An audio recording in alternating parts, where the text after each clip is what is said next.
Very good afternoon to all. I am Vikas Gaba. I lead power and utilities for KPMG in India, and it is my pleasure to welcome you all at this panel on unlocking a new nuclear age through small module reactors, pivoting the nuclear-led energy diversification and transition strategies. So I'm delighted to welcome all the panelists. We have Rajiv Agarwal, Director, Technical Engineers India Limited, who leads the technical directorate and R&D efforts at AL, which brings multiple cross-sectoral experience in this space. Dr. Kali Rajan S, Managing Director, EDF Nuclear Projects India, brings over 3 decades of experience on these matters. Ted Jones, Senior Director, Nuclear Energy Institute, and while we were chatting, he did mention that his move into nuclear also happened due to visits in India, and he was actively involved in US-India civil nuclear collaboration. So, welcome. Kamlesh Nathani, he heads the technical and engineering part of nuclear energy business at Adani, and Dr. Alok Mishra, Country Director, India at Westinghouse. A very warm welcome to all of you and to all the delegates. Now, I'll go straight into the panel context. Now, what we are seeing is a global energy system right now is at an inflection point. When we see energy systems worldwide, we are seeing a big structural transformation on electrification, on digitization, and accelerating demand for clean, firm, and affordable power.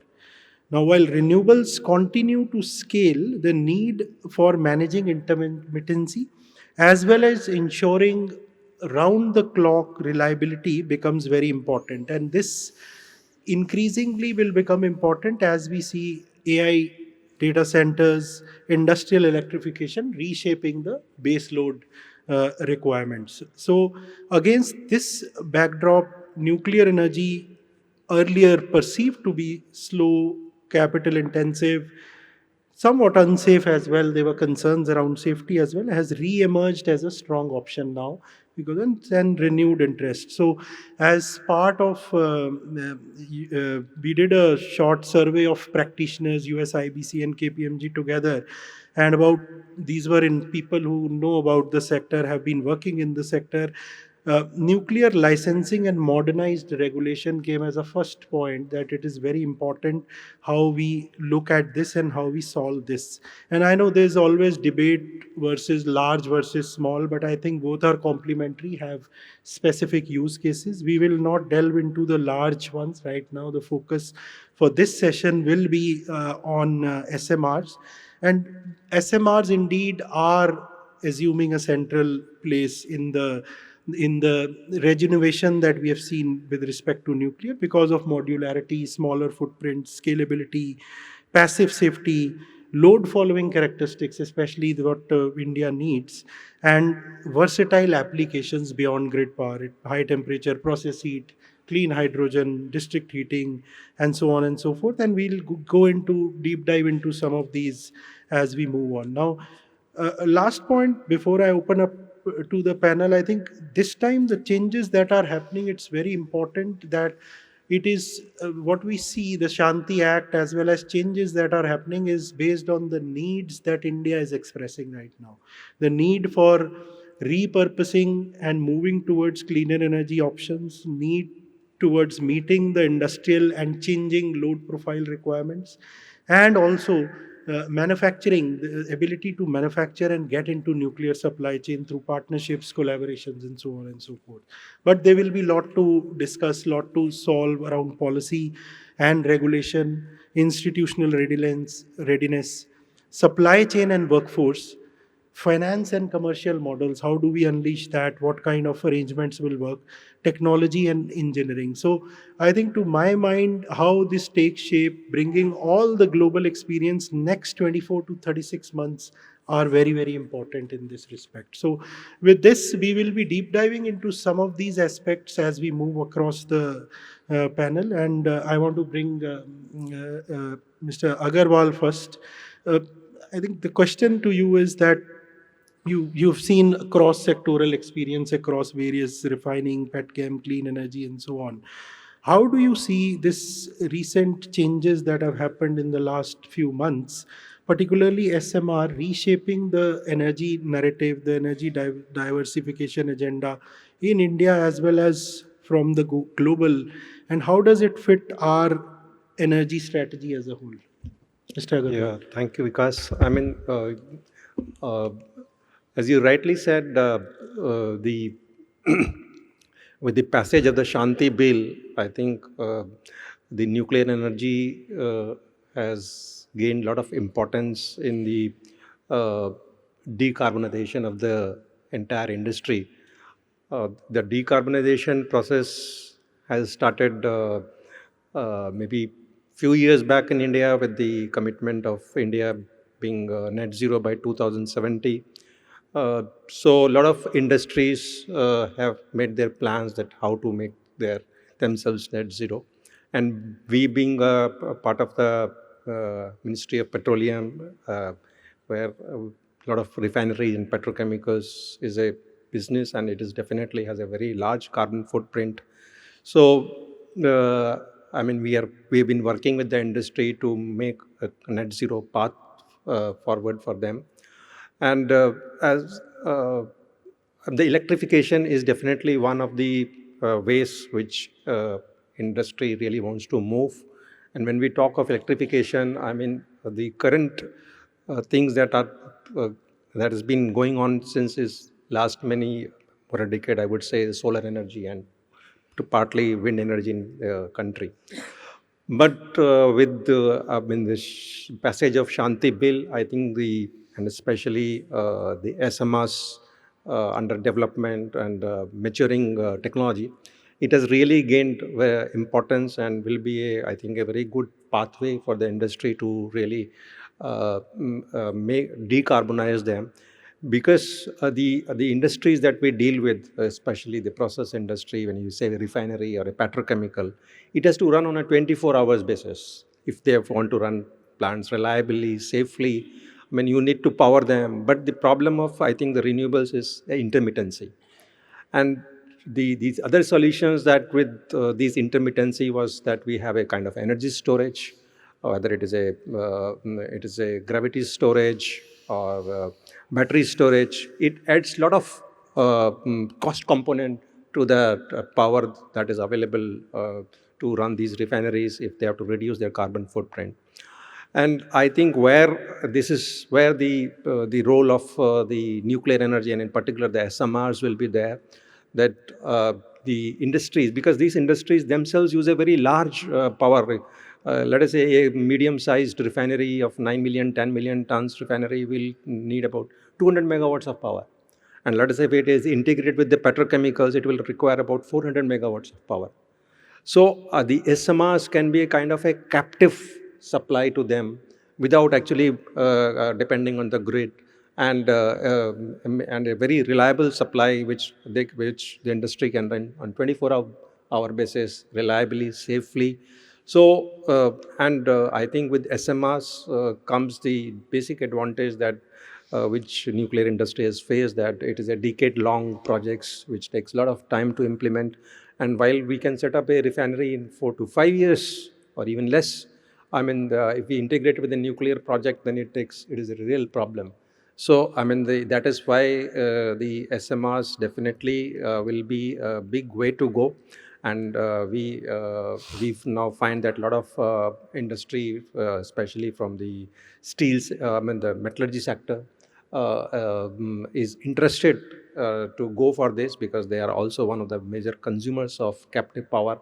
And that is how I see this integrating into the industry. I mean, and let us say the industry also requires not only power, it requires heat for distillation, fractionation. It requires steam to run some of the drives into the industry, or let us say for steam for reboilers in the distillation column.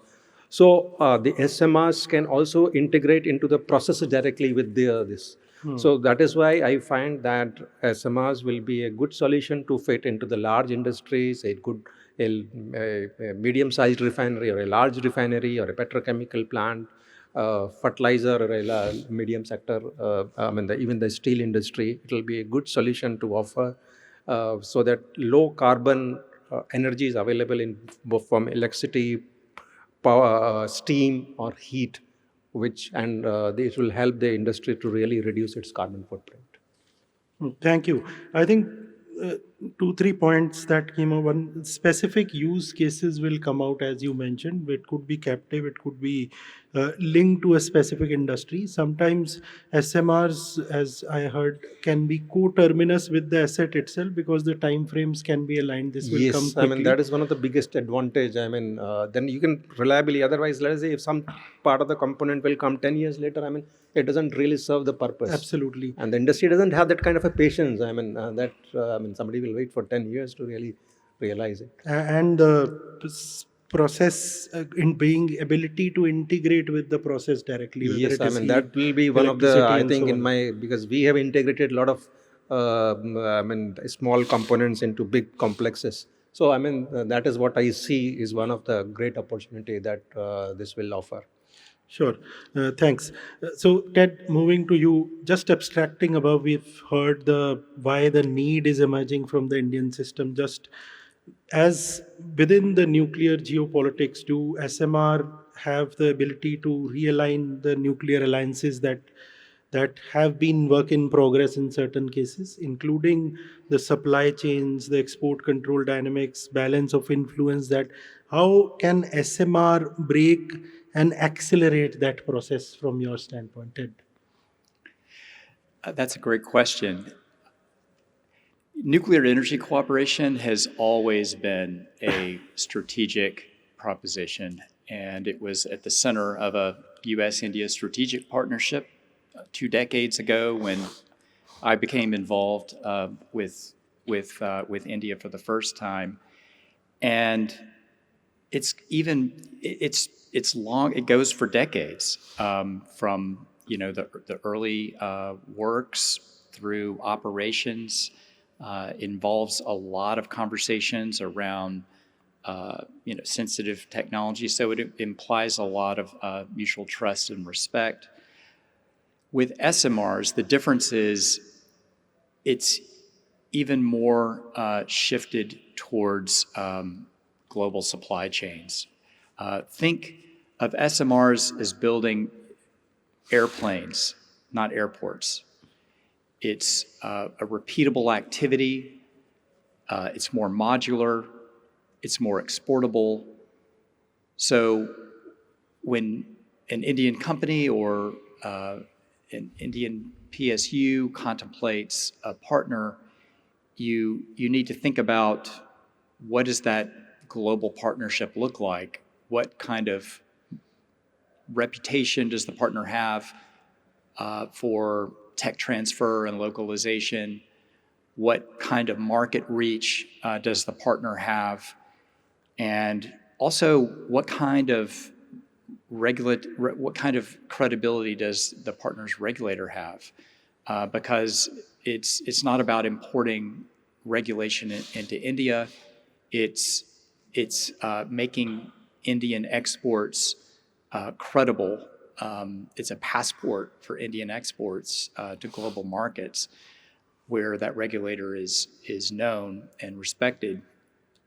So it is a strategic economic proposition with SMRs more than it is a power solution. And I think that it will be similar to setting up an airline industry that can go on for many years with manufacturing and services to follow for decades. And it is so I think that is really what SMRs are bringing. It's an opportunity outside of India. And it's a huge opportunity for India because India has a proven experience with very high quality manufacturing that's scalable. It's exactly what international technology suppliers are looking for. And India also has markets here. Some of the great Indian companies have capital they might want to use to invest in a partner. It's a great opportunity all around for strategic and economic cooperation for decades to come. Thanks, Ted. I think just linking the points what both Mr. Agarwal and you said, Kamlesh, coming to you, um, let me come to the industry point of view now. Now, you heard that what from the market perspective what India needs, the emerging load characteristics and so on. You also heard that this is a opportunity which is for as well as outside India. It works both ways. So hence cooperation, collaboration will become very important. So from the corporate lens, and we have seen big announcements from Adani as well. So, what are you looking at? What is the serious competitive moat for early adopters? Are you looking at it as a diversification hedge against, say, volatile prices, energy markets, or a long term bet? You have industry as well to serve your own, and the kind of collaborations you would want to see. So, Kamlesh. Thank Well, you. please. Thank you for the discussions, first of all, here, and nice question. So I would try to reply and answer, probably break the question into three sub-questions. The first one, if I understood, you are asking for the moat. So definitely the early movers will have this advantage. They can create a moat in terms of the tech providers who are early in developing that tech, the engineering consultants who would be hands-on at the early stages and would definitely have a first mover advantage in terms of the experience gained in doing the engineering. The local supply chain also, whoever is participating early on in the SMR development, they would definitely be in a good position to get the uh, niggles and contingencies out of the local supply chain. They could be maturing much earlier. So these are the specific, I would say, kind of agencies or the service providers who will definitely have this early advantage.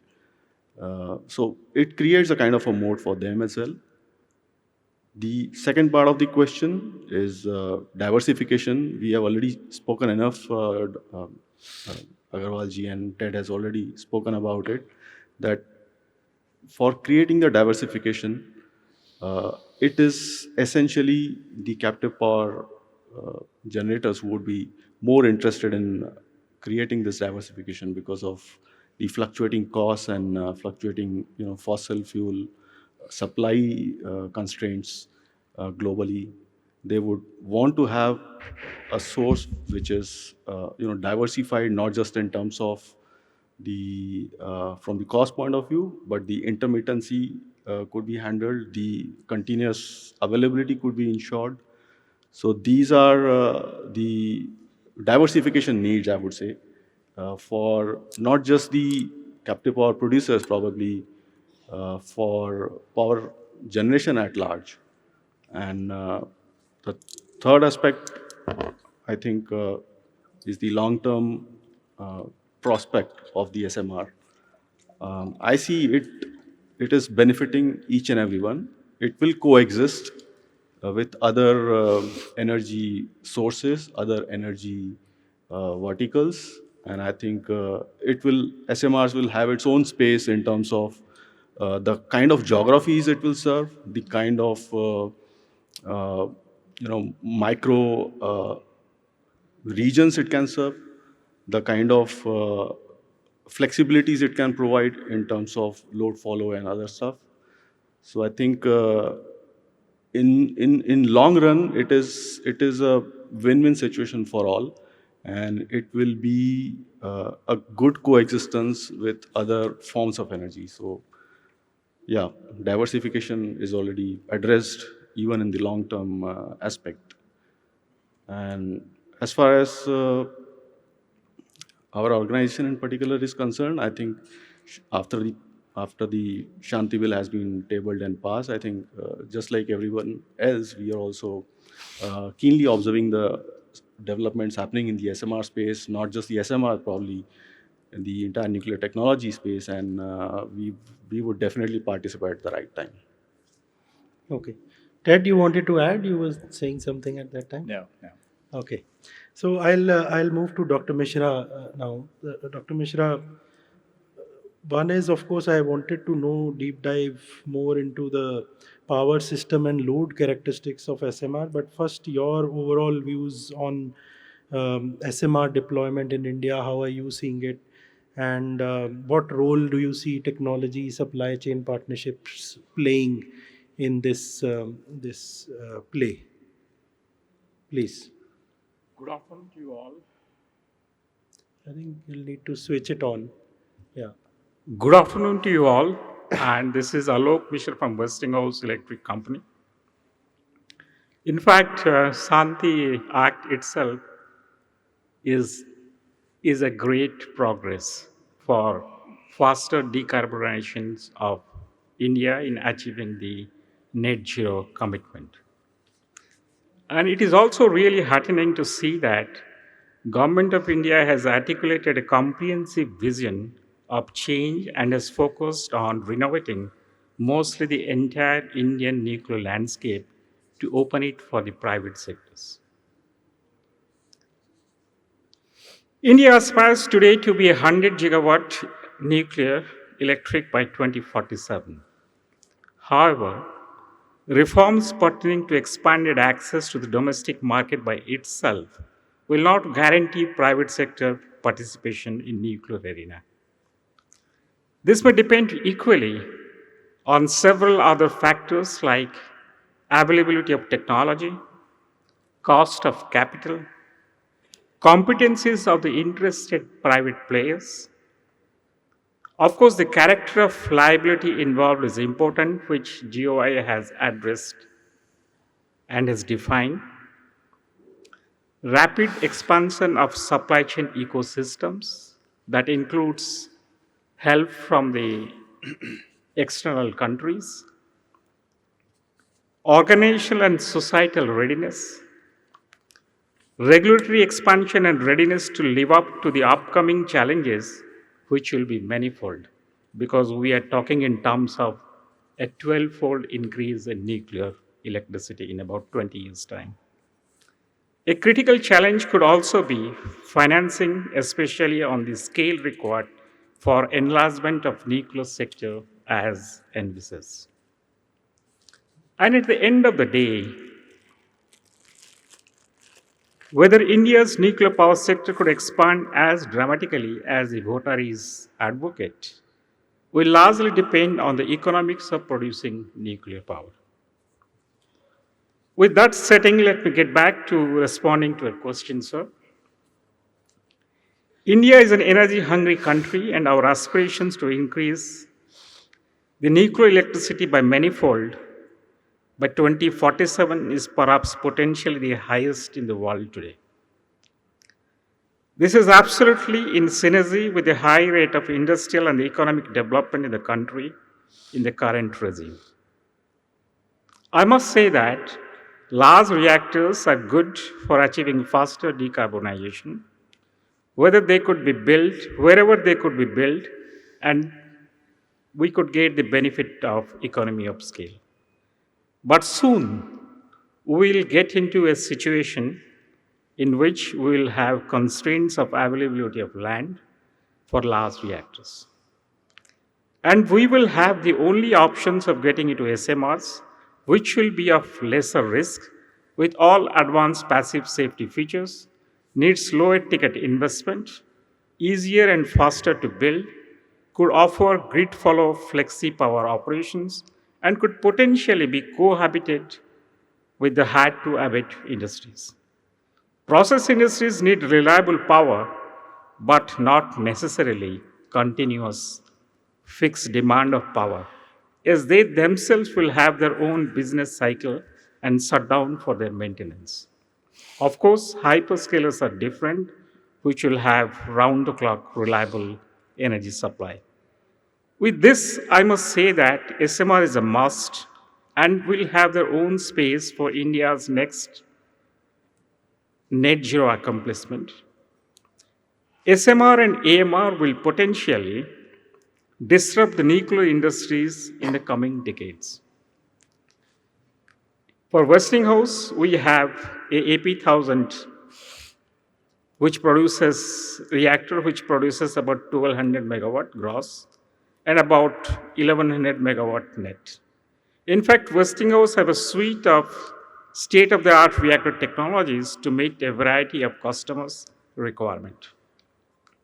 We have an SMR AP300 target for producing 330 megawatt gross and about 300 megawatts net electricity. An advanced microreactor EVNC producing 5 megawatt of electricity, 8 megawatt of thermal for the process industries, based on an open air Brayton cycle with 30 days installation time, and it will be fully passive and could be remotely operated. And all of them have load follow characteristic to complement the renewables. Thank you so much for your undivided attentions. Maybe the next round we will have the questions. Yeah, I do have, thank you, on follow on AP300, but maybe coming in the next round. So moving to Dr. Kali Rajan, I think you have seen both large, small nuclear reactor programs unveiling. So what is your view from the global lessons on timing, on regulatory readiness, as well as say implementation readiness for nations when they sequence a large and SMR based programs? Localization is an issue, efficiency is an issue, manpower is an issue. How do you see this all planning out? Your overall view on the program. Good afternoon, everyone. First of all, from EDF side, I would like to express our gratitude to Government of India for having passed Shanti Act, which has really clarified the liability position for the technology partners from abroad. Now I think the flow of technology from foreign countries will not have any major hurdle. The Shanti Act has helped us to come out of CLND restrictions. The second thing is we are happy to see the announcement of reaching 100 gigawatt by 2047. As rightly mentioned by my friend, to reach 100 gigawatt of decarbonized power, we need large reactors. But nevertheless, the SMRs are also going to play its equal role in bringing reactors to remote locations and bringing reactors to power like data centers or localized power consumption units. Having said that, whether we go for a large reactors or go for SMRs, which are going to be imported technology, we need to have a localization policy, which is going to be a mammoth effort for the industry. When I say localization, I divide it into three major components. The first component is localization of engineering and design. The second component will be the supply chain, which is going to be the major component. And the third component is the construction commissioning capability. So these three components are major components to take into account when we plan a 12 times growth from the present growth rate to reach 100 gigawatt. So from EDF side, we have been in discussion with Government of India for 6 EPR 1650 reactors at Jetapur. So towards marching towards that target, we have done a kind of initiative on the localization on all these areas. So we have already established an engineering organization called EDF Nuclear Engineering India, which started assimilating the EPR technology designs in with Indian engineers, and right now they are working for our own EPR projects in UK. When it comes to localization of supply chain, We have been in discussion with various manufacturing units, the bigger, smaller, middle level manufacturing units. We have reached out to more than 200 manufacturing companies in India who are already in nuclear industry. And we have also gone ahead with qualification process about 40 odd manufacturing firms further.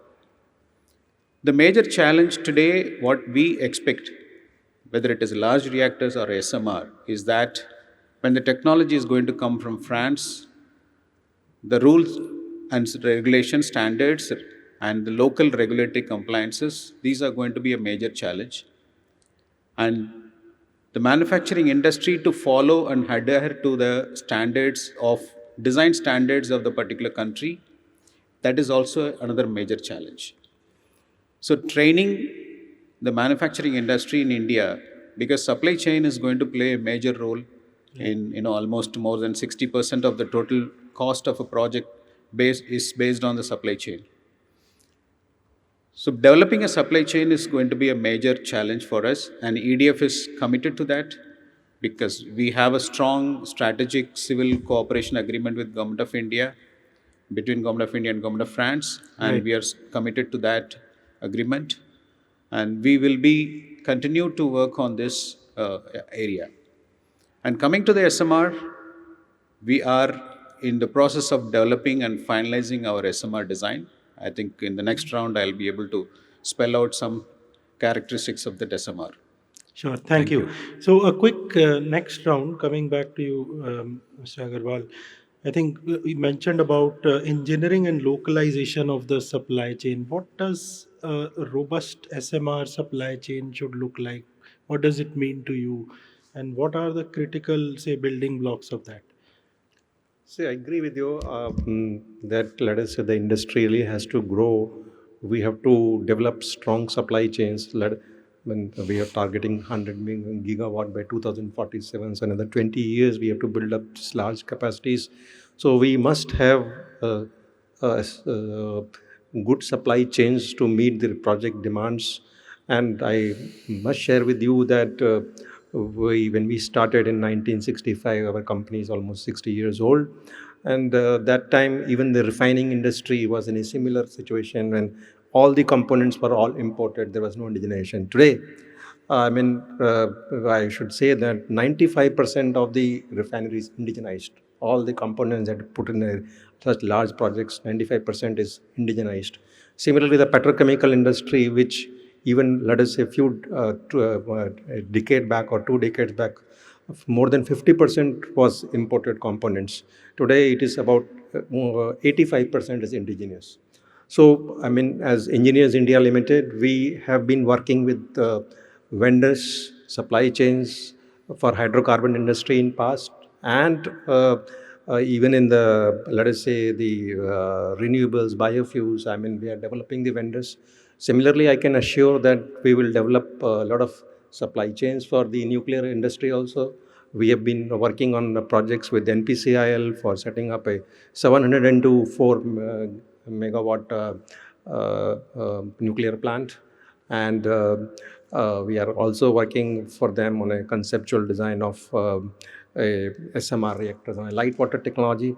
And therefore, with the kind of strength that we have a vendor development cell where we have already 2,500 vendors listed with us. Right. So we can definitely help the industry with the establishment of supply chains. We have a lot of connect with the vendors, and there are some gaps areas in the vendors that, especially I see that digital and control instrumentation is where there is a gap area where probably we need to look into it, and with the help of probably the global suppliers, we have to fill those gaps.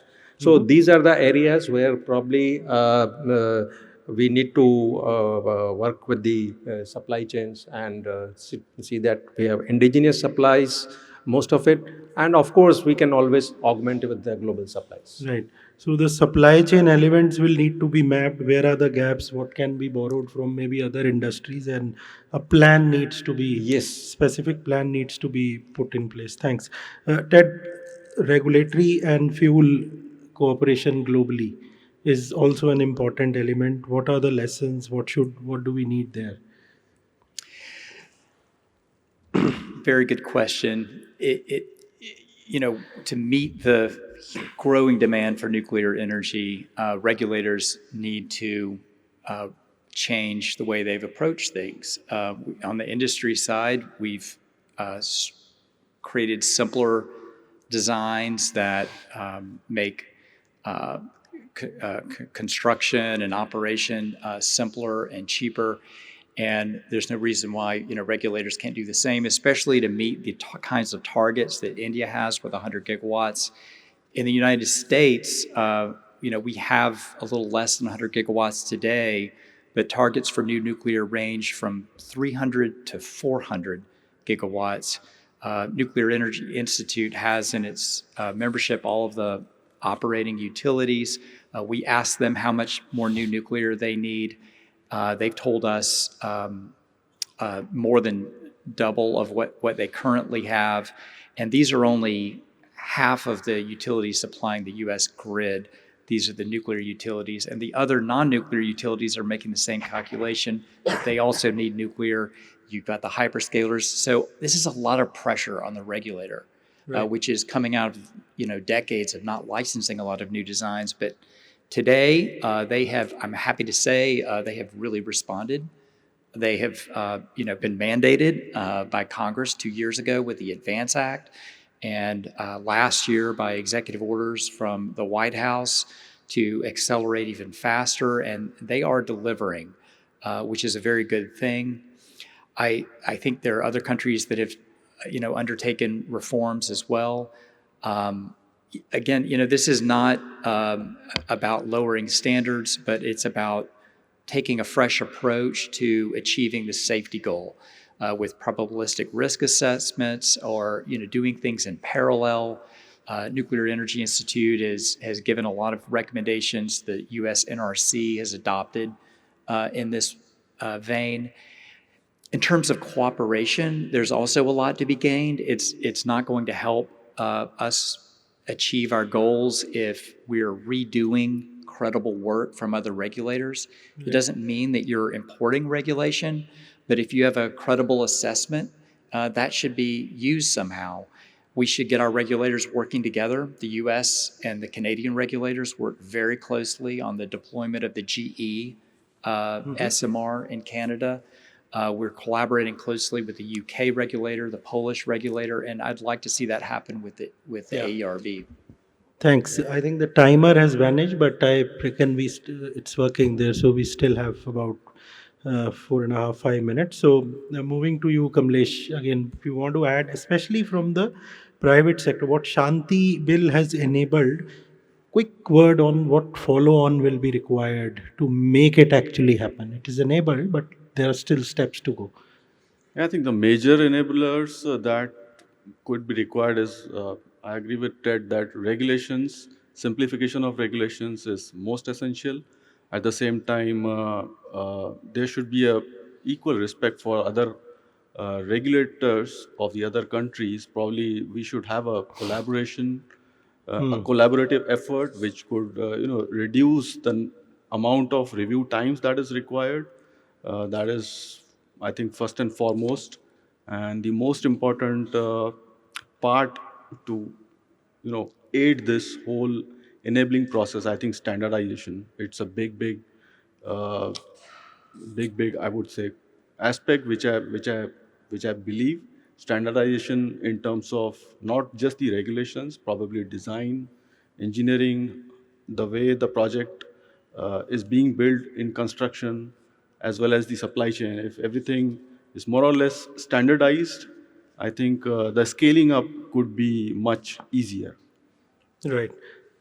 Dr. Mishra, again, on engineering as well as say workforce, what do you think more should be done? Okay.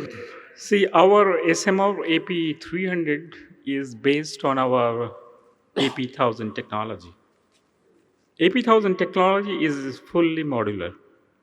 And we are just trying to make a miniature version of AP 1000s so that it could produce about 300 megawatts, and we could call it as a small modular reactors. And we are anticipating it to be licensed and built by 2030. Currently, we are forming consortium of SMR AP300 and looking for partners to accelerate its development, licensing, and deployment. And to this August audience, I'll request any of the Indian companies are willing to join it, please feel free to contact me. This will also help developing the supply chain ecosystem in the aspiring geographies. As you all know, Westinghouse's philosophy is buy where you build.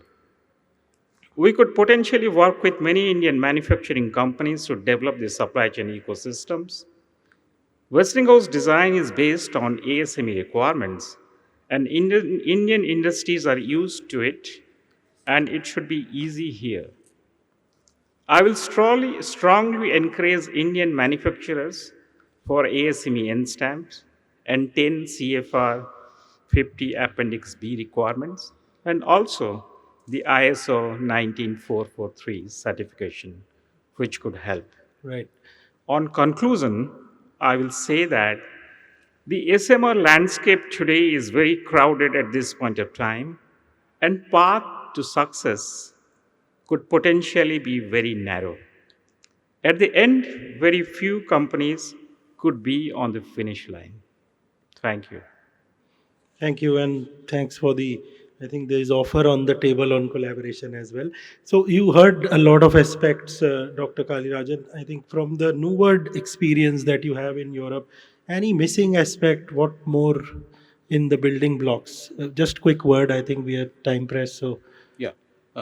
From EDF side, we are developing a SMR of 400 megawatt capacity called Nuward. mhm.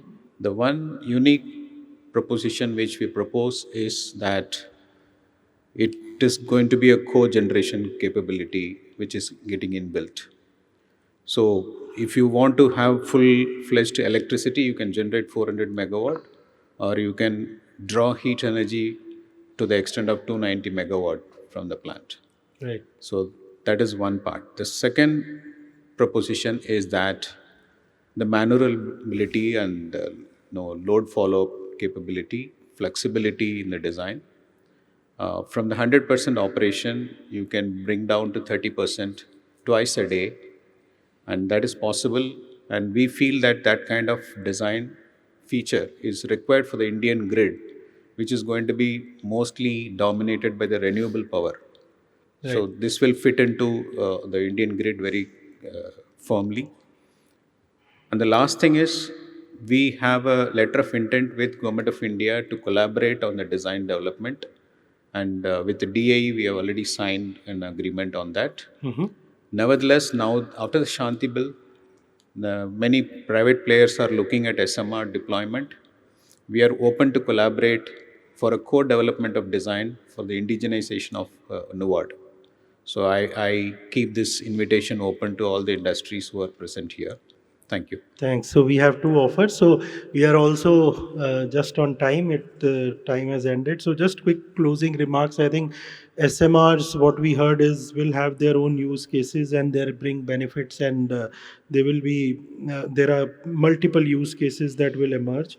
Execution certainty will be important. Shanti Bill has responded, but there needs to be collaboration on regulatory, on process cooperation, and learning from each other. Standardization of regulatory design, engineering aspects, etc., all will become important. I think we discussed some aspects, but I would say fuel, manufacturing, localization, and workforce is a strategic trade that needs to be looked in together to solve this, how we will do it. Financing, you mentioned, Dr. Mishra, will be important. What gets built, what doesn't. And last, we did not get to discuss, but I would say public trust, continued reinforcement on public trust will be important. How that takes up, because that will be the one that will improve deployment and improve take up by various industries as well as public at large. So let me thank you all for the views, deep insights and observations, and to all the audience for a patient hearing. We need to have a group photograph, please. Thank you. Thank you.